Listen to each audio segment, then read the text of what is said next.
Antes de nós falarmos do grande desafio da igreja, eu quero situar você no que está acontecendo aqui, e eu convido você a prestar bastante atenção. Nós vamos usar esse texto hoje, nós vamos lembrar desse texto amanhã de manhã, vamos lembrar desse texto amanhã de noite, embora a gente vá usar outros textos. Mas eu quero convidar você a entrar nessa história, nessa visão de João. Se você observar aqui o capítulo 1, nós temos um homem chamado João, e nós temos pelo menos 2 João que são famosos na Bíblia. Nós temos João o Batista, que foi aquele que foi decapitado, o precursor do ministério de Jesus. Ele encerra o ministério dele para que Jesus possa se levantar. E quando os discípulos de João Batista vão até João e diz: mestre, eles estão fazendo os mesmos sinais e maravilhas, as coisas que você faz. E ali alguns iam imaginar que talvez pudesse haver uma disputa entre João e Jesus, mas João humildemente diz assim lá no capítulo 5, ele diz assim: importa que ele cresça e que eu... Se fosse o contrário, a gente falava mais forte, não é? Porque nossa teologia está assim: importa que ele cresça e eu diminua. Esse João é o João Batista. Mas tem um outro João que vai aparecer aqui na Bíblia com muita relevância, que é João o apóstolo. Esse João apóstolo, ele é conhecido como discípulo amado. O que que destaca João? O amor. O que destaca João? Que enquanto os outros discípulos, enquanto os outros apóstolos estão aprendendo, estão anotando, como João Marcos ali está, que escreve o Evangelho de Marcos, está anotando tudo que vê, como Lucas depois, mais à frente, que é um historiador que vai aparecer, anota tudo que vê. João não. João, ele está até escrevendo, mas o João, ele está com a cabeça dele deitada no ombro de Jesus, ele reclinava a cabeça no ombro de Jesus. Quando a irmã Gabriela cantou aqui, eu quero sentir o pulsar do teu coração. É isso que João estava fazendo. João estava reclinando a cabeça no peito de Jesus, assim. João estava vivendo o primeiro amor. João estava mantendo acesa a chama do Espírito Santo de Deus dentro dele. João estava se alimentando de Jesus, mais do que daquilo que Jesus estava fazendo. João estava se aproximando intimamente de Jesus, porque era isso que Jesus queria, e é isso que Jesus quer de mim e de você. Que nós nos aproximemos e que nós possamos sentir o pulsar do coração dele em nós. Esse João apóstolo, ele vai agora cursar o seu caminho. Todos os outros apóstolos agora vão passar pelo martírio.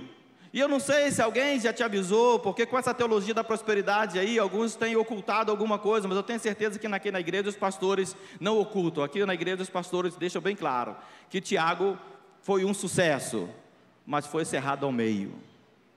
O ministério de Paulo foi uma explosão, ganhou o mundo. Se Paulo tivesse Instagram, ele já tinha ganhado muito dinheiro, tanto seguidor comercial que o nego ia estar atrás dele.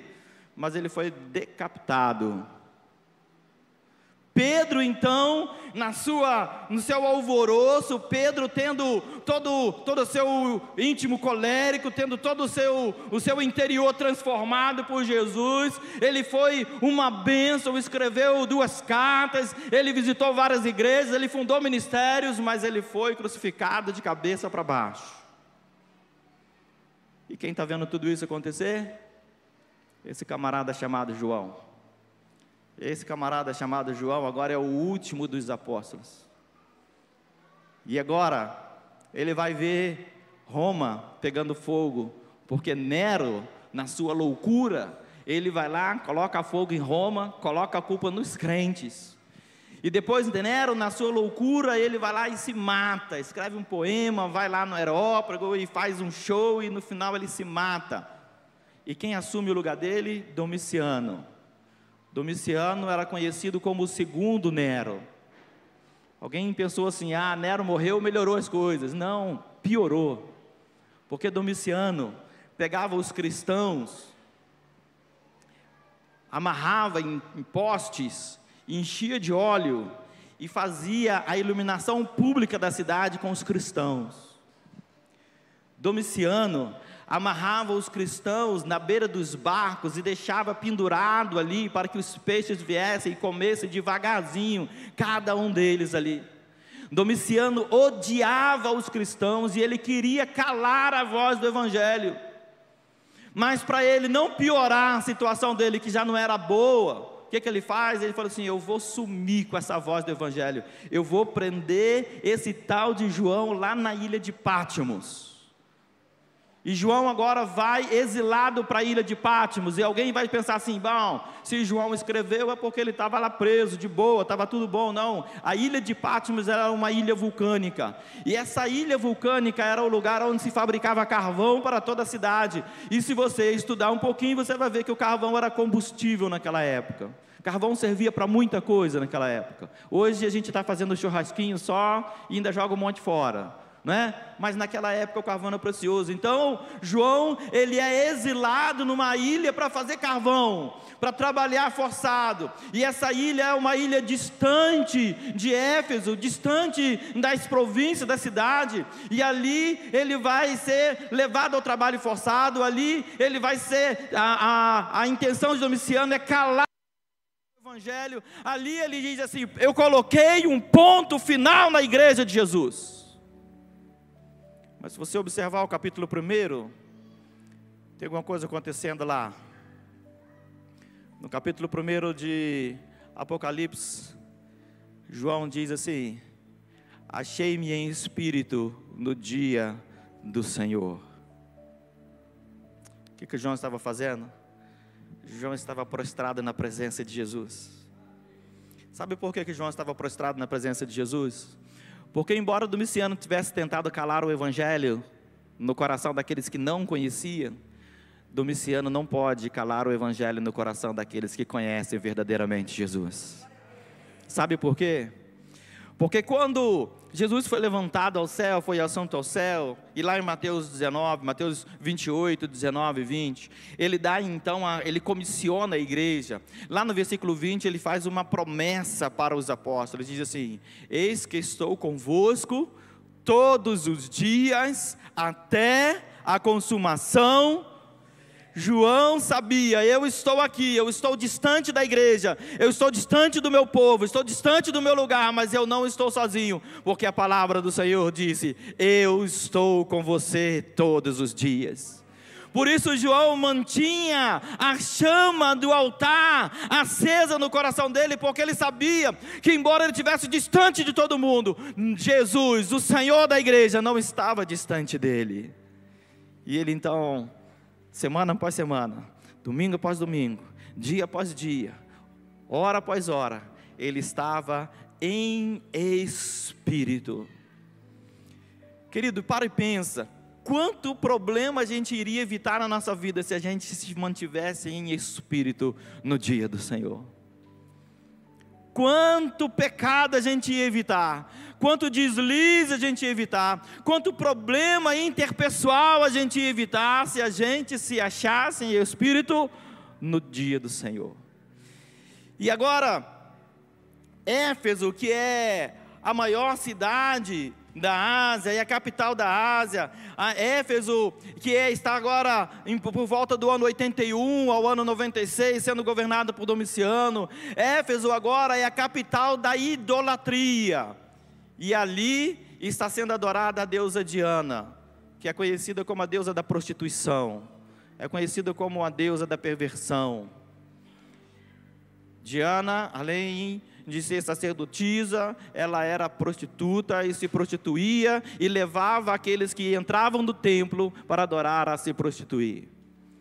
Diana desvirtua toda Éfeso, levando ali a idolatria, levando ali o misticismo, levando ali a perversão do evangelho que havia chegado naquele lugar. E com poder e autoridade que ela tinha, que os seus seguidores tinham, então Domiciano muda toda a história. O templo da deusa Diana, na época de Éfeso, foi conhecido como uma das 7 maravilhas do mundo. Do templo para 24 mil pessoas, isso no templo de Éfeso, no ano 90 depois de Cristo.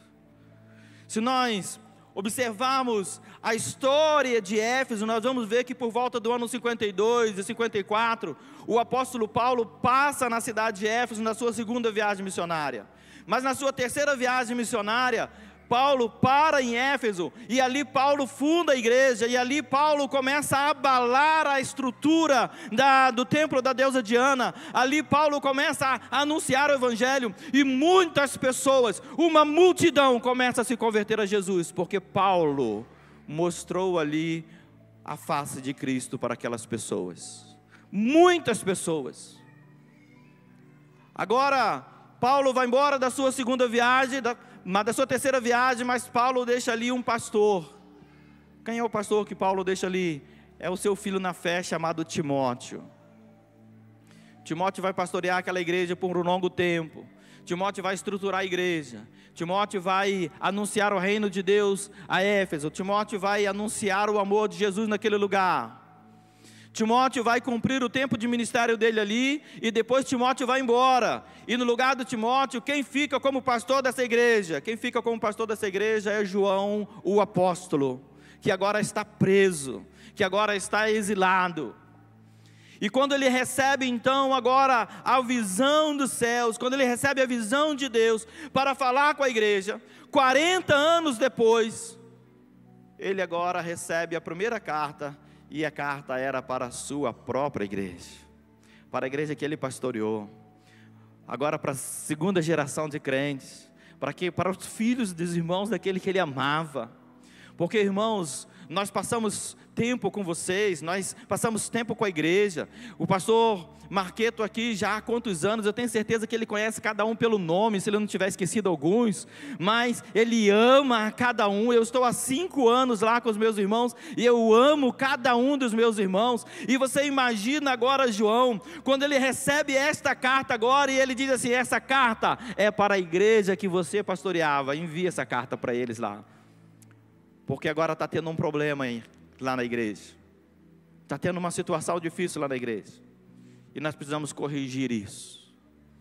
Mas antes de nós entrarmos nessa situação da igreja, nós que já conhecemos agora que João foi pastor dessa igreja, conhecemos agora que Diana era a deusa que estava sendo adorada em Éfeso, conhecemos agora que foi uma igreja fundada pelo apóstolo Paulo no ano 52, conhecemos agora que muitos mártires passaram pelo evangelho, e agora João é o último dos apóstolos. O Senhor está olhando para a igreja, e o Senhor está dando uma palavra extraordinária para a igreja. Estas coisas diz aquele que conserva na mão direita as 7 estrelas, e que anda no meio dos 7 candelabros de ouro. Sabe quem está dizendo isso? É Jesus. E se você observar lá a revelação, no final do capítulo 1, ele vai dizer assim: as 7 estrelas são os 7 anjos. Quem são os 7 anjos? São os pastores da igreja. São os pastores que estão cuidando do rebanho. E ele diz assim: eu tenho na mão os pastores, eu tenho na mão os líderes, eu tenho na mão aqueles que eu levanto para fazer a obra do Senhor. Eu quem cuido, eu quem sustento, é eu quem capacito, sou eu quem envio, sou eu quem faço a obra. O pastor Marquês estava falando de quando ele foi enviado para Mambai. Sabe por quê? Porque a gente não escolhe ir. Quando eu estava em São Paulo, eu recebi uma ligação: olha, tem uma igreja em Amambai, Mato Grosso do Sul, para você conhecer. Eu falei assim: rapaz, se eu sair aqui na rua, eu não sei se eu viro para a direita ou para a esquerda para ir para Amambai. Você nunca foi no Mato Grosso do Sul? Não sei, não fui. Mas vai lá, porque é Deus quem envia. Ah, eu vou escolher uma igreja boa e grande. Eu ia escolher a Nova Andradina, rápido, né? Olha só como é que está aqui. Tem que fazer mais nada, pastor, né? E aí então a gente vai observar aqui que a palavra de Deus diz: aquele que conserva na mão direita as 7 estrelas. Primeiro lá no capítulo 1 ele diz assim: aquele que tem na mão direita as 7 estrelas. Aí no capítulo 2 ele diz assim: aquele que conserva. Sabe por quê? Porque ele mantém guardado na mão dele aqueles que são seus. Ele mantém guardado na mão deles, ele não abandona. João era o pastor da igreja, e ele diz para João assim: João, você está aqui na minha mão, ó. Isaías 41:10, ele diz assim: não te assombres, porque eu sou o teu Deus, eu te ajudo e te sustento com a minha destra vitoriosa. Observe essa palavra. E ele diz assim: aquele que conserva na mão direita as 7 estrelas, que são os pastores, que são os líderes. Mas não só os pastores estão na mão dele. Sabe quem mais está na mão dele? Os 7 candelabros. Quem são os 7 candelabros? A igreja de Jesus. eram as 7 igrejas da Ásia. E agora, ele está dizendo assim, este escreve, e que anda no meio dos 7 candelabros de ouro. Eu estava pensando nessa ministração na quarta-feira, eu estava falando com os irmãos, querido, por que você está aqui? Você está aqui porque tem ar-condicionado? Você está aqui porque tem uma boa música? Você está aqui porque a iluminação é legal? Você está aqui porque não tem shopping na cidade? Sabe por que nós estamos aqui, querido? Nós estamos aqui porque aquele que anda no meio da igreja está nesse lugar, amém? Nós estamos aqui porque aquele que anda no meio da igreja está nesse lugar. Porque se Jesus tirar a presença dele desse lugar, tudo mais vira teatro. Se Jesus tirar a presença dele desse lugar, a gente vai sair daqui sorrindo, alegre, satisfeito, mas quando chegar em casa a gente vai chorar de novo, porque os nossos problemas vão bater no nosso peito, e a gente não vai ter esperança nenhuma de salvação. Mas quando eu olho e vejo que o Senhor da igreja está no meio da igreja, eu digo assim, eu estou aqui, Senhor, porque a tua presença está aqui. É como Moisés. Deus irado com o povo fala assim, olha, é o seguinte, eu não vou matar eles não por causa desse bezerro de ouro aí, mas é o seguinte, você vê o caminho que você vai fazer aí, porque eu vou mandar um anjo, eu não vou mais com ele não. E aí Moisés olha para ele e fala assim, Senhor, se necessário for, você risca o meu nome do livro da vida. Olha o pastor se colocando na frente. Se for necessário, você risca o meu nome do livro da vida. Mas ou o Senhor vai conosco, ou nós não saímos do lugar. Nós não queremos anjo nenhum, nós queremos o Senhor. Nós não queremos ninguém que não seja a presença poderosa e maravilhosa do Senhor. O Senhor envia Moisés, que é o anjo da igreja, mas agora ele diz assim, eu sou o anjo da igreja, mas eu quero o Senhor junto comigo, eu quero a tua presença, eu quero a tua direção, eu quero o mover do teu Santo Espírito na minha vida. Querido, um homem sem o mover do Espírito Santo de Deus é apenas mais um ser humano, mais uma criatura. Mas um homem cheio do mover do Espírito Santo de Deus, uma mulher cheia do mover do Espírito Santo de Deus, é um ser poderoso, é um ser que pode mudar a história, que pode mudar a história da igreja, pode mudar a história de uma cidade, pode mudar a história de uma nação, se vocês desejarem e colocar o seu coração nisso. E o que nós vamos destacar aqui inicialmente, e nós estamos só na introdução, é que Jesus tem elogios para essa igreja. Observe que ele vai dizer assim, igreja, eu conheço as tuas obras. Ele está dizendo assim, eu sei o que você faz. Se nós pararmos de pensar aqui, quantos irmãos aqui se converteram e foram batizados aqui na igreja, aqui, ou pelo Marqueto, ou por um desses excelentes pastores que aqui estão, levanta a mão. Olha só que benção, olha que maravilha. Aí o Senhor olha para a igreja de Nova Andradina e diz assim, eu conheço as tuas obras. O Senhor conhece esses que estão aqui, esses frutos que estão aqui, os que daqui foram para outras igrejas, os que daqui foram para outra cidade, e os que viraram missionários, os que viraram pastores, ou que viraram aqueles, mudaram o mundo, mudaram a história com as suas vidas, porque um dia encontraram o Evangelho neste lugar, porque um dia foram alcançados pela graça de Deus nesse lugar. Ele diz, eu conheço as tuas obras. E isso é o mais importante para nós, porque muitas vezes a gente faz para o pastor ver. A gente faz porque não, se o Roberto vê, né, quem sabe eu viro o diácono, né? Se o Reinaldo vê, ó, quem sabe ele me coloca lá de segundo tesoureiro lá, já alguma coisa, né? A gente quer que os homens vejam. E muitas vezes, quando os homens não veem, a gente fica frustrado, eu vou sair da igreja. O irmão falou para mim, eu vou sair da igreja, lá em São Paulo. Lá na igreja do Japão, vou falar mais de São Paulo, lá na igreja do Japão. Mas por que, irmão, você é da igreja? Um sacrifício, comprei um bebedouro caro, doei para a igreja, o pastor nem um agradecimento lá na frente fez. Eu falei, mas você deu para a igreja, você deu para a obra ou você deu para o pastor? Porque se você deu para o pastor, tem que levar para a casa dele, aí ele vai te agradecer lá, irmão. E aí muitas vezes, querido, a gente quer fazer as coisas para o João ver, quer fazer as coisas para a Maria ver, quer fazer as coisas para o José ver. Só que quem vê é Jesus. Você pode fazer em o culto, querido. Quando você dá a sua oferta, você pode fazer em o culto. Quando você dá a sua oração, você pode fazer em o culto. Quando você dá aquela oferta missionária gorda, você pode fazer em o culto. Porque quem precisa ver é o Senhor. É Ele. É Ele. Nós vamos fazer uma obra lá na frente, lá, porque o Marqueto ia lá, eu não podia receber o Marqueto de qualquer jeito. E aí, lançamos uma campanha. Queridos, em coisa de 20 dias já tinha 25 mil reais na conta. Quem foi que deu? Não sei. Não faço a menor ideia. O alvo da obra era 135 mil reais. Deus cobriu tudo. Quem foi que fez? Não sei. Sabe quem sabe? Ele sabe. Ele conhece. E é Ele que recompensa. Porque eu só posso dizer muito obrigado. O Senhor pode dizer assim: filho, no pouco foste fiel, no muito te colocarei. Observe que é diferente. E ele diz assim: eu conheço as suas obras, você é esforçada e perseverante. Querido, pensa agora, nesse tempo de pandemia que nós passamos, que você que está aqui é esforçado e perseverante. Parabéns para você. Porque tem um monte de gente que ficou pelo caminho. E não morreu não, está em casa, viu? Você é esforçado e perseverante. Você não suporta a maldade. Eu tenho um negócio comigo. Eu não consigo ver filme de violência contra a pessoa. Eu gosto de ver filme de ação. Tiro, petardo e bomba. Matou quantos? Eu sei que é ficção. Eu sei que ninguém morreu no filme, né? Daqui a pouco o ator está fazendo o outro lá ganhando dinheiro dele. Mas quando é aquele filme de história real, que o cara está espancando a mulher, que o cara pega a criança e joga na parede, arrebenta a criança toda, que é coisa... e filme de terror. Esse dia meu filho colocou um filme de terror lá em casa, pelo amor de Deus, eu saí da sala. Ele colocou o filme de terror, no meio do filme ele saiu, foi resolver um negócio. Eu falei assim: você está doido? Eu saí da sala, não aguento ver esse filme. Sabe por quê? Porque o meu coração não suporta a possibilidade da maldade contra o ser humano. E o Senhor olha para a igreja e diz assim: eu sei que você não suporta a maldade.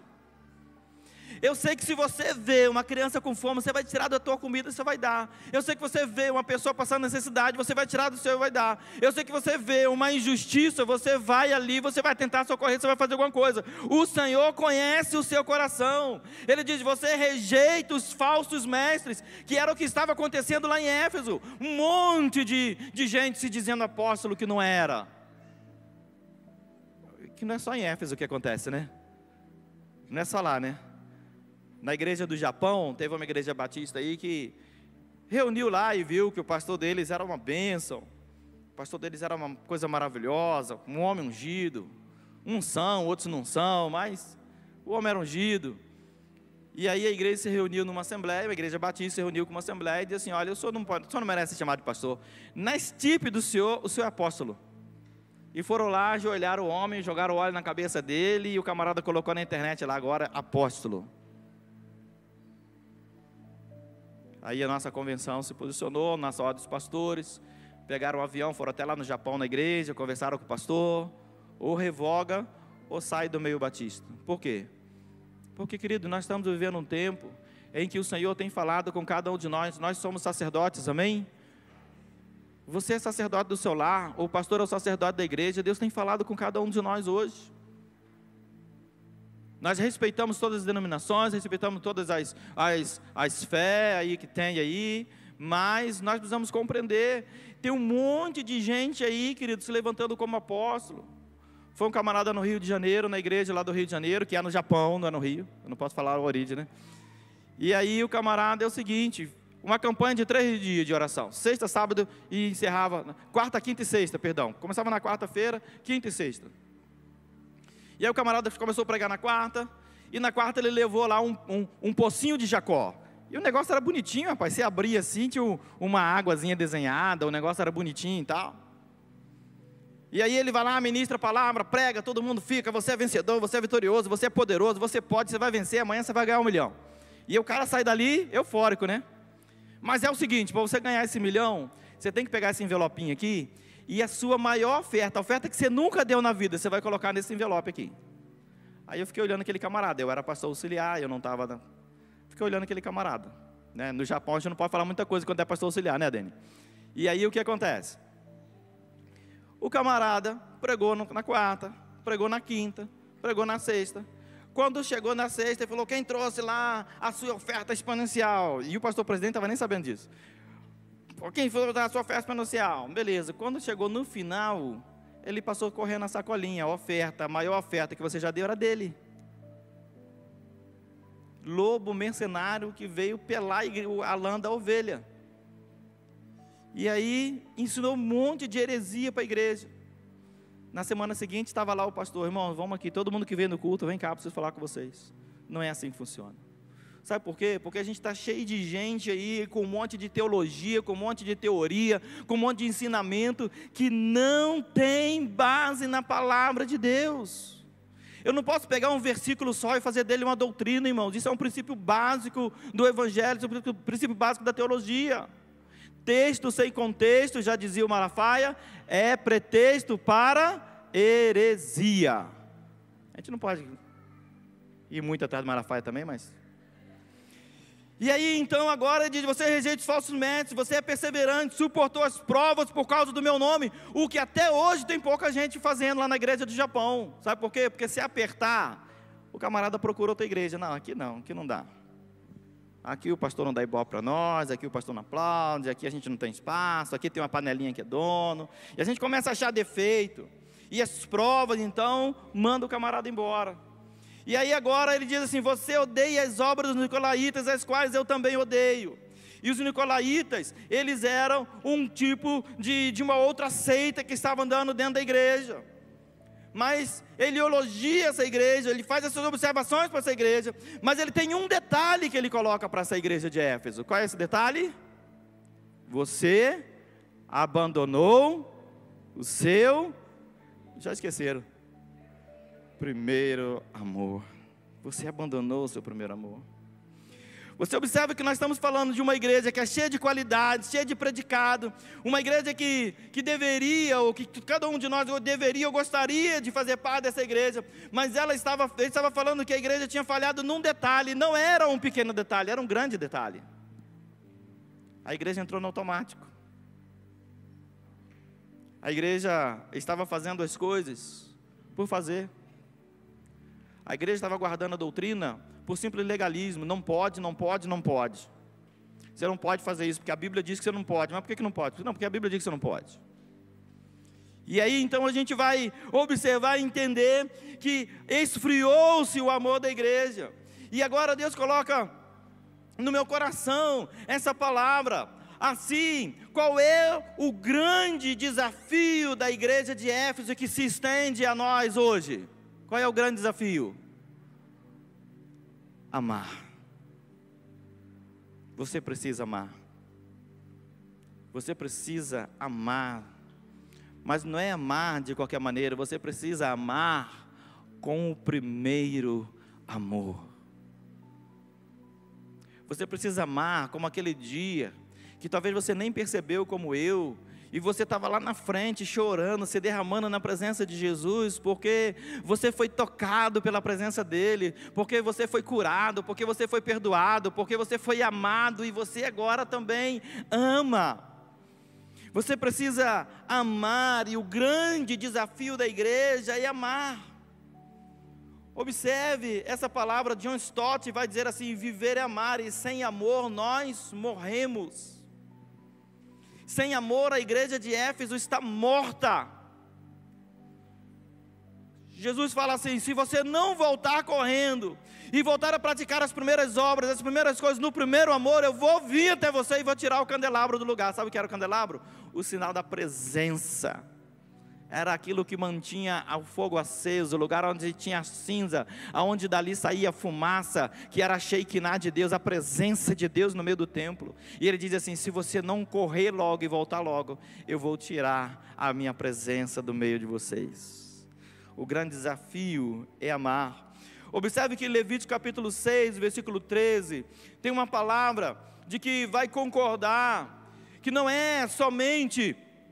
Lá em Apocalipse, que ele está falando que a gente tem que manter o nosso coração queimando por Jesus, mas lá em Levítico ele diz assim: o fogo queimará continuamente sobre o altar, não deverá ser apagado. Quando foi instituído o templo, quando o Senhor agora institui a adoração, agora tem um lugar para se adorar. Quando Arão agora está junto ali com seus filhos, que eram também junto com eles os sacerdotes, ele diz assim: você vai levantar levitas, que vão estar constantemente jogando lenha, constantemente jogando lenha, constantemente. Uma turma vai trocar de roupa, vai pegar a cinza, vai separar a cinza e vai jogar fora do arraial, mas a outra turma continua jogando lenha, sabe por quê? Porque a chama do Espírito Santo de Deus nunca se apaga. Ela não pode se apagar no meu coração, ela não pode se apagar no seu coração, porque se ela se apagar, a gente esfria, e se a gente se esfriar, a gente morre. E eu gostaria de abordar esse desafio com a igreja em 3 esferas importantes do Evangelho. Nós precisamos amar, em primeiro lugar, o Senhor da igreja. Precisamos amar, em segundo lugar, a igreja do Senhor. E precisamos amar, em terceiro lugar, aqueles a quem o Senhor da igreja ama. Observe essa palavra, sobre o desafio de amar o Senhor da igreja. Os 7 candelabros das 7 igrejas, Jesus é aquele que é o Senhor da igreja, e Jesus ama essa igreja de uma forma extraordinária. Mas em geral, nós que somos essa igreja, nós estamos vindo a essa igreja, e nós muitas vezes estamos vindo a essa igreja por outros motivos. Observe, nós vimos a igreja, muitas pessoas vêm à igreja, ou na nossa sociedade atual, as pessoas vêm à igreja por aquilo que Deus fez. Jesus curou no passado, então eu sou muito grato a Deus, eu vou lá na igreja porque Ele me curou no passado. Jesus me libertou lá no passado de um problema, e eu venho aqui porque eu sou grato, eu não esqueço o que Ele fez na minha vida, eu não posso me afastar dEle porque Ele fez algo poderoso na minha vida. E a gente vive olhando para trás, a gente vive olhando naquele lugar. Tem gente que tem até medo de sair da igreja e tinha uma enfermidade, e a enfermidade voltar, porque se eu sair daqui agora, Jesus vai colocar de novo ali a enfermidade em mim. Querido, não existe isso. Se você foi curado, amém? Glória a Deus. Se Deus te libertou, uma vez por todas. E aí agora, nós viemos à igreja por aquilo que Deus fez. Outro lugar, nós viemos à igreja por aquilo que nós esperamos que Ele faça. Precisando tanto comprar um carro. Quero casar. Tá ruim de arrumar menina, tudo solteira lá. Tirando aqui a Jaque, né? Tudo solteira lá. Tá ruim de arrumar menino, quero casar, vou para a igreja, né? Quero casar. Eu preciso comprar uma casa. Eu preciso de uma promoção no emprego. Senhor, vou lá. Tem um irmão lá no Rio de Janeiro, no Japão, que queria passar no concurso. E aí ele queria passar no concurso, e ele fez a campanha de oração todinha. Durante os últimos 40 dias, antes dele prestar a prova, ele foi todos os dias. Ele passou na prova, depois ele foi lá e deu uma oferta gorda para a igreja, maravilhosa para a igreja, mas ele foi embora. Por quê? Porque ele estava de olho naquilo que Jesus poderia fazer por ele. Agora tem uma razão pela qual o Senhor quer que nós venhamos na igreja. O Senhor quer que a gente venha na igreja por aquilo que Ele é. Olha que extraordinário, nós sabemos disso. Ele quer que a gente venha na igreja por aquilo que Ele é, pela pessoa dEle, por aquilo que Ele representa, por aquilo que Ele transforma, por aquilo que Ele toca a mão, por aquilo que Ele tudo pode mover, mas pela pessoa que Ele é isso que Ele deseja. Quando nós estávamos aqui adorando, poderoso esse nome é, poderoso. Posso cantar, irmão? Melhor não, né? Aí, poderoso esse nome é, poderoso. Gente, é o nome de Jesus. Eu lembrei do episódio.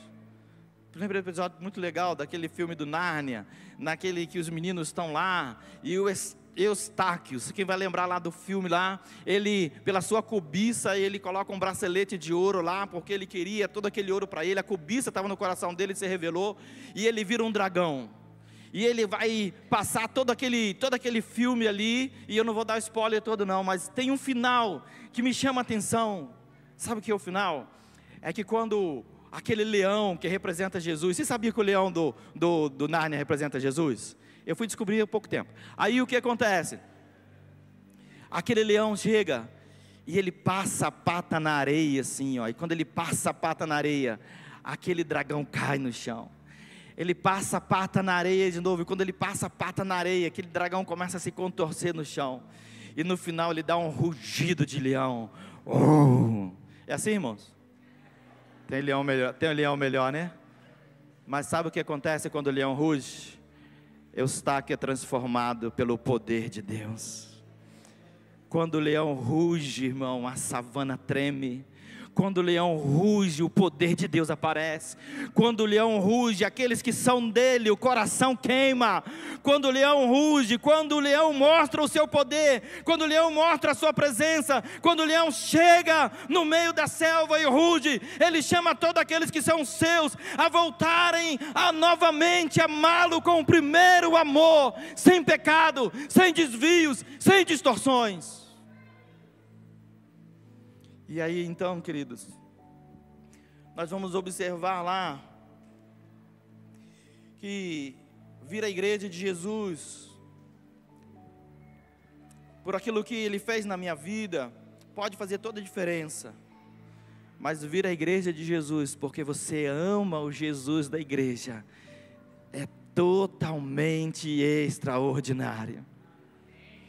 Observe que Abacuque, numa situação difícil, Abacuque numa situação complicada, ele diz assim: olha, ainda que o fruto da oliveira não floresça, ainda que a figueira, ou é o contrário, né? Ainda que a oliveira ainda que o fruto da figueira não floresça, ainda que não haja bois na malhada, ainda que não haja nada, ainda que não haja recursos, ainda que não haja emprego, ainda que não haja prosperidade, ainda que não haja carro, ainda que não haja casamento, ainda que não haja saúde, ainda que não haja tanta coisa, ainda assim eu me gloriarei no Senhor, exultarei no Deus da minha salvação.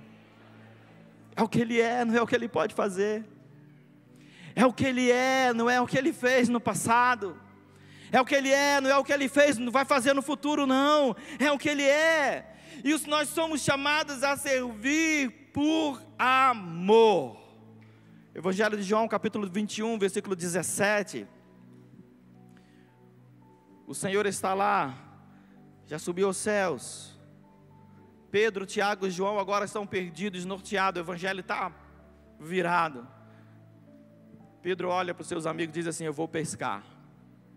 E ele volta para pescar, ele vai pescar de novo. Pedro está frustrado, porque a última visão de Pedro agora é de um Cristo crucificado. E a última palavra que Pedro tinha dito de Jesus era: eu não o conheço, eu não faço parte do meio deles. E aí sabe o que acontece? Jesus vai lá na praia. Pedro achava que pescando ele ia esquecer tudo o que Jesus ensinou. Pedro achava que pescando ele ia apagar a mágoa do coração dele. Pedro achava que voltando à vida anterior ele ia então esquecer de tudo aquilo que o evangelho representou para ele. E agora esse Jesus senta na beira da praia, eles olham lá de longe. João diz assim: é o mestre. Pedro agora coloca as suas vestes, mergulha na água e vai e nada, e chega lá na praia e se apresenta para Jesus. Tiago e João agora trazem o barco. Jesus, com toda a sua calma, está ali passando alguns peixes, e ele diz assim: traz dos peixes que vocês têm. E eles se sentam ali, e Jesus pergunta assim: Pedro, tu me amas? No original grego ele diz: Pedro, agapaume, que é a variação do ágape, do amor pleno, do amor completo, do amor incondicional. Pedro, agapaume, você me ama com amor incondicional? E Pedro responde para ele: mestre, filos, eu te amo, mas eu te amo com amor de amigo. Mas Jesus agora volta e fala assim: Pedro, agapaume. E ele diz assim: mestre, filos. A terceira vez agora no 21, agora 17, ele diz assim: Pedro, filos-me, você me ama com amor de amigo. E Pedro se entristece, porque ele diz assim: tu sabes com que amor eu te amo. E ele diz assim: apacenta as minhas ovelhas. Não é por dinheiro, não é por status social, não é por aquilo que Jesus pode fazer, nem tampouco por aquilo que Jesus fez. Isaías 43:18 diz assim: esqueçam as coisas antigas e não fiquem lembrando das coisas passadas. Eis que eu estou fazendo uma coisa nova, e ela já está saindo à luz, e vocês não estão percebendo. Eis que colocarei rios no ermo, caminhos no deserto, para que o meu povo possa passar em segurança. Querido de Deus, nós estamos aqui por aquilo que Jesus é, nós estamos aqui pelo amor que nós temos a Ele, nós não estamos aqui porque Ele nos salvou, nos curou, porque Ele nos livrou da morte, nós estamos aqui porque Ele é Deus, porque Ele é poderoso, porque Ele é maravilhoso, porque devemos amar ao Senhor como se fosse a primeira vez, porque Ele nos amou com amor incondicional. E lá na primeira carta de João, capítulo 4, versículo 19, diz: nós o amamos porque Ele nos amou primeiro. Nós não conhecíamos o que era o amor, nós não sabíamos isso. Nós sabíamos o que era o pecado, nós sabíamos o que era o castigo, nós sabíamos o que era o inferno, o caminho pelo qual nós estávamos indo. Mas quando Jesus chegou, nós conhecemos o amor. 1 João 3,16 nos diz: nisto conhecemos o amor, que Cristo deu a sua vida por nós, portanto nós também devemos dar a nossa vida pelos nossos irmãos. Nós estamos aqui porque nós amamos a esse Cristo, nós estamos aqui porque nós amamos esse Deus poderoso. E nós não amamos esse Deus poderoso por aquilo que Ele pode fazer, ou por aquilo que Ele fez no passado, ou por aquilo que nós cremos que Ele está fazendo agora. Nós o amamos pelo que Ele é. Lá em Êxodo 3,14, Moisés agora está sendo enviado para libertar o povo do cativeiro.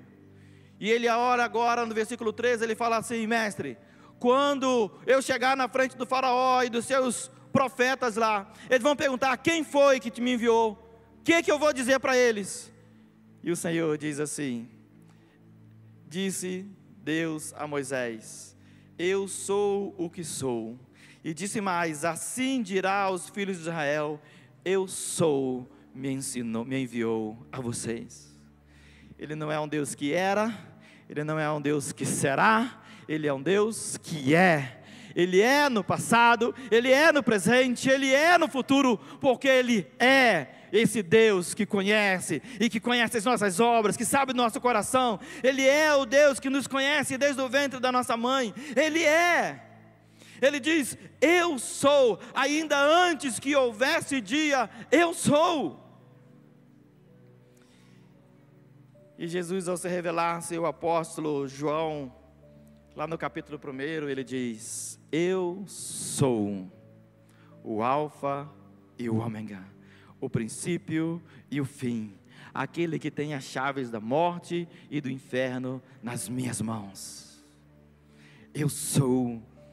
Esse eu sou está nesse lugar. Este eu sou mantém esta igreja nesse lugar. Este eu sou sustenta os obreiros desta igreja nesse lugar. Este eu sou opera maravilhas e milagres nesse lugar. Este eu sou tem libertado vidas, tem curado enfermidades. Este eu sou tem feito maravilhas, mas Ele faz porque Ele é.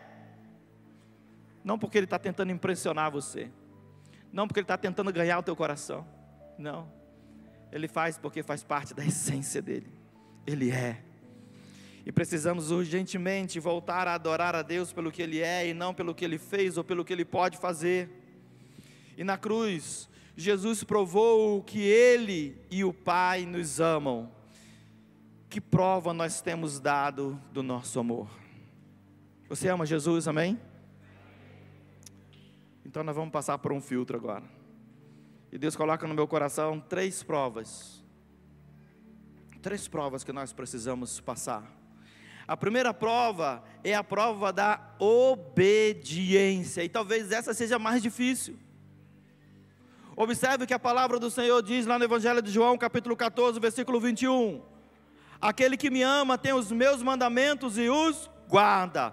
Esse é o que me ama, e aquele que me ama será amado por meu Pai, porque eu também o amarei e me mostrarei a Ele. Observe, João agora não tem a igreja com ele, a igreja está longe. João agora está isolado, João agora está sozinho, João agora não tem mais ninguém para adorar com ele. Os apóstolos morreram, a igreja está dispersa. Agora existe perseguidor, agora existe cristão, e ele mesmo está preso pelo nome do Evangelho. Mas João não deixou de adorar pelo que ele é. Achei-me em espírito no dia do Senhor. Achei-me em espírito no dia do Senhor. João não está dependendo da oração do pastor, João não está dependendo da oração do irmão, João não está dependendo da visita, João não está dependendo da igreja, João está dependendo diretamente de Jesus, porque ele guarda os mandamentos de Jesus no seu coração, ele repousou a cabeça nos ombros de Jesus, ele sentiu o coração de Jesus batendo, e ele mantém acesa a chama do Espírito Santo de Deus no coração dele. A primeira prova é a prova da obediência, queridos. E eu vou falar para você, essa a gente cai no mais simples. Como pastor eu faço muito aconselhamento. E as pessoas vêm sempre no gabinete procurando uma ajuda, procurando um socorro. Eu não sou psicólogo, não sei se aqui os pastores são psicólogos, não tenho essa formação, não tenho estudo do seminário. Mas o que eu trabalho é com a revelação do Espírito Santo de Deus, aquilo que a Bíblia nos deu. A Bíblia nos dá uma direção, a Bíblia nos dá um norte. E aí você fala para a pessoa assim: filho, você está indo pelo caminho errado, filha, você não pode fazer isso, filha, não vai por esse caminho, olha aqui o que a palavra de Deus diz, vamos orar, que Deus traga paz no seu coração, renuncia tudo o que você está fazendo, abandona tudo e vai por esse caminho. E aí as pessoas falam assim: mas o que vão dizer de mim agora? E elas abandonam a igreja, elas mudam de igreja para uma igreja mais liberal, muda de igreja para um lugar que aceite o pecado dela sem ninguém falar nada, muda de pastor, muda de direção. Queridos, a prova da obediência, ela nos persegue desde lá do Éden, quando o Senhor olha para Adão e fala assim: Adão, é o seguinte, filho, pode comer tudo que você vê pela frente aí, mas aquela árvore que está ali no meio ali, você não mexe. Adão desobedeceu, eu e você continuamos desobedecendo, mas precisamos crer que é possível guardar os mandamentos do Senhor, é possível amar a palavra do Senhor, é possível estudar a palavra do Senhor, é possível guardar no coração essa palavra do Senhor, assim como o salmista disse: guardei no meu coração a tua palavra, para eu não pecar contra ti. E a igreja que persevera, ela faz isso, ela está baseada na palavra, ela guarda a palavra para não pecar contra o Senhor. A segunda prova, querido, é a prova da retribuição. Primeiro a gente foi obedecer, amém? Agora é a prova da retribuição. Observe lá, 1 João capítulo 4, versículo 20. Se alguém disser, amo a Deus, mas odiar o seu irmão, esse é mentiroso, pois quem não ama a seu irmão, a quem vê, não pode amar a Deus, a quem não vê. Meu irmão, lá na igreja do Japão, quando eu assumi lá a igreja do Japão, tinha uma turma que sentava do lado esquerdo, porque não falava com a turma do lado direito. E lá, irmãos, aqui vocês têm a vantagem, que tem a turma do meio, que não quer se meter na briga, né? Mas lá não, lá só tem os bancos da direita e os bancos da esquerda. Então eu tinha uma turma lá no Japão, tá, irmãos? Que sentava aqui, mas que não falava com a turma que sentava aqui. E tinha mais, se a turma que sentava aqui saía pela porta do fundo, a turma que sentava daqui saía pela porta da frente, que é para não se encontrar lá no final. Querido, como eu digo que eu amo a Deus, como eu digo que a Bíblia é a minha regra de fé e prática, como eu digo, querido, que eu amo a Deus, que eu não vejo, e muitas vezes eu não falo com meu irmão dentro de casa. Meus pais se separaram, e eu estava dentro de casa, meu irmão já tinha casado, e o meu pai contou a história para o meu irmão, e meu irmão acreditou na história dele, meu irmão ficou sem falar comigo, e um dia meu irmão foi lá na porta de casa, e falou uns desaforos, e nós saímos no soco. Eu bati, apanhei, depois bati de novo. E nós ficamos um tempo sem se falar. Mas chegou um dia, querido, quando eu via meu irmão passando na rua, indo para a casa do meu pai, que o meu coração disse assim: isso não pode ser assim. Isso não pode continuar assim. como que eu não vou falar com meu irmão? E eu chamei o meu irmão e eu falei assim: cara, eu não consigo viver sem falar com você. Você é meu irmão, você é sangue do meu sangue. Eu preciso que você me perdoa. Eu não sei quem estava certo, quem estava errado, mas eu preciso restaurar a minha comunhão contigo, porque senão eu não posso mais falar do Evangelho de Jesus Cristo. E eu não era pastor. Eu preciso entender isso, querido, que a prova da renúncia, a prova da retribuição, é que com o mesmo amor que eu recebi, eu preciso amar. Com o mesmo perdão que eu recebi, eu preciso perdoar. Quem errou foi ele, não foi eu. Ele que venha falar comigo se quiser. Não é esse, querido. Não é essa a trajetória. Não é esse o caminho. A gente fica magoado, a gente fica triste. Às vezes a gente precisa dar um tempo de algumas amizades. Mas nós não podemos cortar laços, querido, odiar as pessoas, falar mal dos outros e dizer que ama Deus. Não existe. E aí então, a gente vai observar que essa prova da retribuição é que com o mesmo amor que eu recebi, eu vou entregar. O apóstolo Paulo chega para Timóteo e disse: Timóteo, aquilo que você recebeu de mim, entrega a homens idôneos. Não para o evangelho com você, não guarda a bênção com você, não fica com isso, com esse tesouro guardado para você, distribui. Porque o evangelho precisa crescer e multiplicar. E o evangelho só vai crescer e multiplicar se eu retribuir aquilo que eu um dia recebi. A última prova é a prova da renúncia. E essa prova também tem sido difícil para nós hoje. Porque no tempo de Éfeso, querido, nós tínhamos um tempo em que havia o trabalho, havia o comércio, havia, querido, ali muitas coisas a fazer, mas não havia tanta distração como existe hoje. Não existia tantos shoppings como existe hoje. Não existia a internet 5G como existe hoje. E a gente tem dificuldade muitas vezes, querido. Observe lá Mateus 6,33, um texto clássico, como dizia o pastor Aldair. Mas buscai em primeiro lugar, diga comigo, primeiro o reino de Deus. Tem uma tia, que é diaconisa da igreja batista, que ela fala assim: nós estamos vivendo no tempo do aleleu. Não é glória para ele, é glória para eu. Não é? Porque a gente está no centro. Pastor, eu não vou à igreja, eu não tenho tempo. Pastor, eu não posso ir na oração, eu não tenho tempo. Pastor, eu não posso ir na viagem missionária, eu não tenho tempo. E a gente ouve tanto esse não tem tempo, tanto esse não tem tempo. Mas se você vai olhar o Instagram, se você vai olhar a rede social, você vai olhar as visitas no shopping, você vai olhar tanta coisa que a pessoa faz, mas ela não tem tempo para Deus, ela não tem tempo para o Senhor. E aí então a gente precisa colocar de volta isso no coração e restaurar o primeiro amor. A prova da renúncia é nós colocarmos em primeiro lugar o Senhor. Senhor, está tendo aniversário da tua igreja, Pai, eu quero festejar, eu quero estar lá, não importa se vai ter bolo ou se não vai ter, não importa se vai ter muita gente, se vai ter pouco, mas eu quero estar lá, porque essa festa é para o Senhor, a glória é para o Senhor, a honra é para o Senhor. Eu quero vivenciar essa alegria. Queridos, quando se falava com Davi assim, vamos à casa do Senhor, ele diz o quê? Alegrei-me quando me disseram, vamos à casa do Senhor. Em primeiro lugar, primeiro lugar ele coloca essa presença do Espírito. Em primeiro lugar ele coloca o Senhor.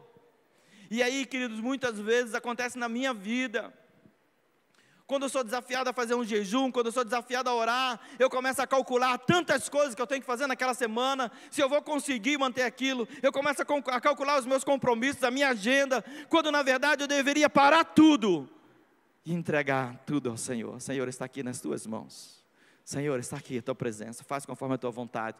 Senhor, dirige conforme o teu Santo Espírito. Senhor, opera. Senhor, está nas suas mãos, eu vou fazer o que o Senhor mandar. Eu renuncio a mim mesmo para que o Senhor cresça na minha vida. E aí então, queridos, eu quero finalizar dizendo que quem ama ao Senhor pelo que Ele é, vive as promessas do Senhor. Observe o Salmo 91, versículo 14. Ele vai dizer assim: Deus diz: porque a mim se apegou com amor, eu o livrarei, o protegerei, porque conhece o meu nome. 2 Crônicas 7,14 tem uma analogia muito interessante, uma teologia muito extraordinária. Ele diz: se o meu povo, quem é o povo do Senhor? Dá glória a Deus aí. Que se chama pelo meu nome, se humilhar e orar e se converter dos seus maus caminhos. Até aí está tudo legal, é papel nosso, é a nossa direção, nós queremos esse arrependimento, amém? Mas ele diz assim: e buscar a minha face. Nós não viemos aqui buscar as mãos, aquilo que Ele pode fazer. Nós viemos aqui buscar a face do Senhor, aquilo que Ele é. Nós não viemos aqui buscar uma provisão, nós não viemos aqui buscar uma bênção, nós viemos aqui adorar o Deus que pode todas as coisas. Nós viemos aqui entregar a nossa vontade diante do altar do Senhor e dizer assim: Senhor, eu quero voltar a amar o Senhor como eu amava na primeira vez. Senhor, eu quero voltar a amar o Senhor como no primeiro encontro. Senhor, eu quero voltar a servir ao Senhor com alegria, colocando o Senhor em primeiro lugar na minha vida. Senhor, eu quero voltar, Pai amado, a esse primeiro amor, não negligenciado mais no meu coração, mas agora, Pai amado, eu quero apresentar ao Senhor, em primeiro lugar, a prova da obediência. Eu quero amar e obedecer a Sua palavra. Eu quero apresentar ao Senhor, ó Pai, na minha vida, a prova da retribuição. Eu quero restaurar a minha aliança com aqueles a quem eu tinha quebrado a aliança. Pai, eu quero agora apresentar ao Senhor a prova da renúncia. Eu quero renunciar a tudo aquilo que está me afastando de Deus, que está esfriando o meu primeiro amor. Eu quero colocar isso diante do altar do Senhor. E eu quero, Pai amado, amar o Senhor como se fosse a primeira vez. Feche teus olhos um pouquinho. Eu quero encerrar fazendo essa reflexão com você. Se você teve um encontro com Jesus, se você teve um encontro poderoso e maravilhoso com esse mestre, você vai lembrar desse dia que você teve um encontro. Eu ensino a máxima na igreja, que o primeiro encontro com Jesus, ele é marcante. O segundo encontro, ele precisa ser diário. Todos os dias eu preciso ter um encontro com Ele. Mas o primeiro encontro a gente nunca esquece. Quando Ele toca no nosso coração, e que Ele mesmo mostra para nós onde nós devemos mudar, é isso que Ele está fazendo com a igreja. Éfeso, eu estou tocando em você agora. E você precisa voltar ao primeiro amor. Você precisa voltar a ser resgatado. Você precisa voltar a resgatar a unção. Você precisa voltar a valorizar a presença de Deus. Você precisa voltar a desejar, a ansiar essa presença poderosa e maravilhosa do Senhor. Muitas vezes a gente vem na igreja no automático. Muitas vezes a gente vem na igreja porque a gente tem que falar com o pastor. Muitas vezes a gente vem na igreja porque se eu não vier na igreja, o pastor vai me ligar, vai perguntar por que eu não vim na igreja. Muitas vezes a gente vem na igreja porque a gente vendeu lá alguma coisa para o irmão, tem que cobrar. Muitas vezes a gente vem na igreja porque a gente está responsável, querido, por alguma coisa, alguma área. Eu estou responsável pela portaria, se eu não for, quem vai fazer? Eu estou responsável pela coleta, se eu não for, quem vai fazer? Eu estou responsável pelo altar, se eu não for, quem vai fazer? E a gente começa a vir na igreja pelo ativismo, pelo compromisso da obra e não pelo Deus da obra. Traga de volta a memória do seu primeiro amor. Traga de volta a memória o tempo que você abandonava tudo para estar na presença desse Deus poderoso e maravilhoso. Traga de volta a memória o tempo em que você chorava na presença do Senhor, dizendo assim: Senhor, eu me arrependo, transforma, muda meu coração, Pai, faz de mim um homem melhor, faz de mim uma melhor, faz de mim uma pessoa melhor em nome de Jesus. É isso que nós desejamos essa noite.